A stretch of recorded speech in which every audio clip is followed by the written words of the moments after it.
बिस्मिल्लाहिर्रहमानिर्रहीम। अस्सलाम वालेकुम अजीज़ तलबा, मैं आपका इंग्लिश टीचर खालिद हुसैन। हमारा आज का लेक्चर लेसन नंबर 27 की एक्सरसाइज के बारे में है। तो चलिए आप अपना पेज नंबर 159 खोलिए तो स्टार्ट करते हैं। जी बेटा, आज के लेक्चर में हम लेसन नंबर 27 की एक्सरसाइज पढ़ेंगे। तो आप अपनी बुक का पेज नंबर 159 खोल लीजिए। इस पेज पर आपको प्रेजेंट परफेक्ट टेंस के बारे में पढ़ाया जाएगा। तो आइए देखते हैं। The present perfect tense is really a present tense. It tells what the situation is now. Present perfect tense यानी फेल, हाल, मुकम्मल, दरअसल जमाने हाल ही है। यह हमें बताता है कि अब क्या सूरत हाल है। ही हैज अराइव्ड, वो आ चुका है। दरअसल वो आ चुका है, ये उसका आना माजी से ताल्लुक रखता है। उसका आना एक माजी की बात है। वो आ चुका है, माजी करीब की बात है। यानी प्रेजेंट परफेक्ट टेंस को हम माजी करीब का टेंस भी कह सकते हैं। In the above example we are not told when he arrived. ऊपर वाली मिसाल में हमें ये नहीं बताया गया कि वो कब आया था। All we know is that the action took place. हम सब जानते हैं कि जो काम वकूफ पजीर हुआ, जो काम सर अंजाम दिया गया, at some time in the past, वो माजी में अंजाम दिया गया। So we can use simple past tense. चुनाचे हम सिंपल पास्ट टेंस को इस्तेमाल कर सकते हैं किसकी जगह पर? प्रेजेंट परफेक्ट की जगह पर। एग्जाम्पल देखते हैं हम। ही हैज अराइव्ड 2 hours एगो। वो 2 घंटे पहले आ चुका है। ये प्रेजेंट परफेक्ट टेंस है बेटा। अब इसी सेंटेंस को हम अगर यूं कहें, ही अराइव्ड 2 hours ago, वो 2 घंटे पहले आया। ये बेटा पास्ट इंडेफिनिट टेंस है। ये कौन सा टेंस है? पास्ट इंडेफिनिट टेंस है। बात एक ही है, यानी हम प्रेजेंट परफेक्ट की जगह पास्ट इंडेफिनिट यानी सिंपल पास्ट टेंस को भी इस्तेमाल कर सकते हैं। इसके बाद बेटा हम एक्सरसाइज को देखते हैं कि हमने एक्सरसाइज में क्या करना है। एक्सरसाइज देखें बेटा, इसमें एक्सरसाइज दी गई है। Add either the present perfect tense or the past tense of the verbs given। दिए गए वर्ब के जरिए या तो प्रेजेंट परफेक्ट टेंस को इस्तेमाल करते हुए सेंटेंस बनाएं या पास्ट टेंस को इस्तेमाल करें। अब देखें, पहला सेंटेंस है I have read that book, I read it last year. मैंने वो किताब पढ़ ली है, मैंने इसे पिछले साल पढ़ा था। अब देखें, इसकी पहली क्लास में हमने प्रेजेंट परफेक्ट टेंस इस्तेमाल किया, यानी हैज हैव के साथ थर्ड फॉर्म इस्तेमाल की। जबकि इसकी दूसरे हिस्से में, इसकी दूसरी क्लास में हमने सिंपल पास्ट टेंस यानी पास्ट इंडेफिनिट टेंस का इस्तेमाल किया, यानी वर्ब की दूसरी फॉर्म इस्तेमाल की। वजह इसकी यह है, आप इस सेंटेंस में अगर गौर करें तो इसमें लास्ट ईयर यानी एडवर्ब भी कोई ना कोई इस्तेमाल किया गया है। एडवर्ब ऑफ टाइम भी इस्तेमाल किया गया है। यानी ऐसे एडवर्ब्स ऑफ टाइम जो जमाना माजी को जाहिर करें तो उसमें डेफिनेटली आप वर्ब की सेकंड फॉर्म यानी पास्ट इंडेफिनिट टेंस इस्तेमाल करेंगे। सेंटेंस नंबर 2 में देखें, I know that she has finished she told yesterday.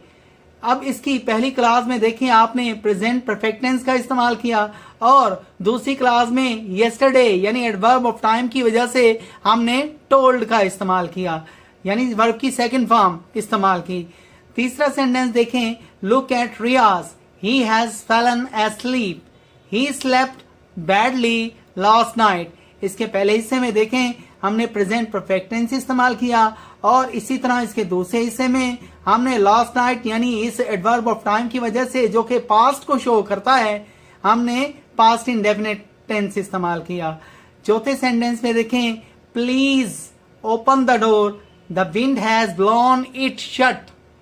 जी बेटा, तो इसमें जो स्पेस है वो एक ही है और इस सेंटेंस पे कोई ऐसा तासुर नहीं मिलता जिससे हम जमाना माजी का सेंटेंस समझें। इसलिए हम इसे प्रेजेंट परफेक्ट टेंस यूज करते हुए हैज हैव के साथ थर्ड फॉर्म यूज करेंगे। पांचवा सेंटेंस है, I have just eaten the soup. मैंने अभी अभी सूप पिया है, सूप खाया है। It tasted very good indeed. ये बेशक बहुत ही लजीज है। अब देखें इसमें इसके पहले हिस्से में हमने प्रेजेंट परफेक्ट टेंस का इस्तेमाल किया, जबकि इसके दूसरे हिस्से में हमने वर्ब की दूसरी फॉर्म यानी पास्ट इंडेफिनिट टेंस का इस्तेमाल किया। छठा सेंटेंस देखिए, I am sorry but I have forgotten what you said to me. मुझे अफसोस है कि मैं भूल गया लेकिन जो कि तुमने मुझे कहा था। अब देखें बेटा, इसके पहले हिस्से में आप प्रेजेंट परफेक्ट टेंस यूज कर रहे हैं, जबकि दूसरे हिस्से में पास्ट इंडेफिनिट यूज कर रहे हैं। सातवां सेंटेंस है, yes Riyaz has been to Multan, he went there in 1980।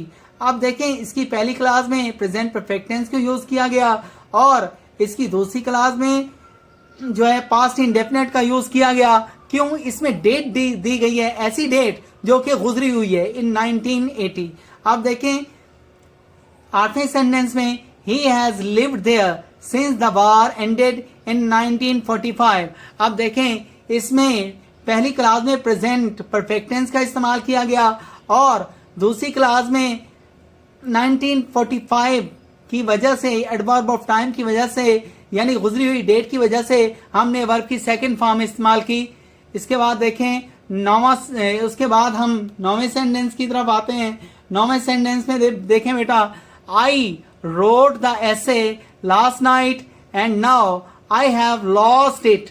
अब देखें इसकी पहली क्लास में हमने पास्ट इंडेफिनिट टेंस का इस्तेमाल किया क्योंकि लास्ट नाइट का जिक्र है, एडवर्ब ऑफ टाइम का जिक्र है जो कि पास्ट टेंस को जाहिर करता है, जबकि इसकी दूसरी क्लास में हमने प्रेजेंट परफेक्ट टेंस का इस्तेमाल किया, यानी हैज हैव के साथ थर्ड फॉर्म इस्तेमाल की।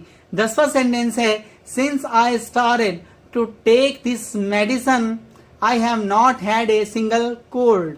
अब इस सेंटेंस की पहली क्लास में हमने पास्ट इंडेफिनिट टेंस यानी वर्ब की दूसरी फॉर्म इस्तेमाल की और इसकी दूसरी क्लास में हमने प्रेजेंट परफेक्ट टेंस का इस्तेमाल किया। अब हैज हैव के साथ हैड ये थर्ड फॉर्म है हैज हैव की, ठीक है बेटा, क्योंकि हैज हैव के साथ थर्ड फॉर्म इस्तेमाल की जाती है। इसके साथ ही बेटा हमारा आज का लेक्चर इख्तिताम पजीर हुआ। अगर आपको इसमें कोई ऐसी बात जो समझ ना आई हो तो आप मुझसे इसके बारे में राब्ता कर सकते हैं, पूछ सकते हैं।